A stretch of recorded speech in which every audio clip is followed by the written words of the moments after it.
Gilda Crozon, un match au sommet à Angers après 11 journées seulement de championnat, c'est quand même assez rare pour être signalé. Tu sens qu'il y a quelque chose qui se passe là? Alors oui, c'est rare. Depuis que je suis arrivé en 2008, j'ai jamais vécu de match aussi intense sans doute. Je me rappelle d'un Strasbourg-Angers, mais à Strasbourg. Mais Strasbourg devait même pas être premier, donc non, un match comme ça au sommet, c'est sans doute la première fois pour moi ici. Oui, on sent qu'il se passe quelque chose. Déjà, le stade va être plein et les équipes sont sans doute sur ce début de saison les deux meilleures, en tout cas les deux dont on attend, on voit un peu la quintessence. Alors Monaco, ils sont peut-être loin de ce qu'ils peuvent faire, mais malgré tout, on voit qu'ils sont au-dessus. Et Angers, déjà très très en forme, et on parle quasiment que de cette équipe à part Monaco, donc ça semble être très logique qu'on baptise ce match un choc, ouais, ça c'est sûr. Il faut s'attendre à quel type de match? Du jeu entre ces deux équipes? Pas de pression? Surtout pour Angers qui n'a rien à perdre?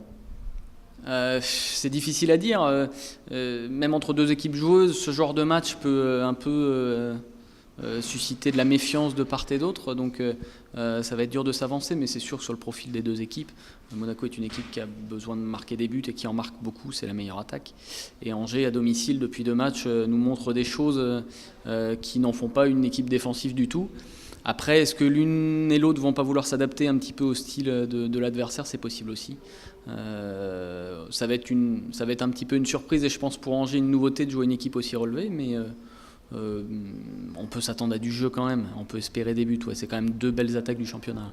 Et si Angers venait à gagner, que ce soit le coach ou les joueurs nous disent à l'unisson que ça va rien changer, c'est vrai ça? Bah, à leurs yeux, je pense que c'est une manière de se protéger, c'est pour ça qu'ils ne veulent pas trop changer non plus d'habitude, et notamment dans les discours.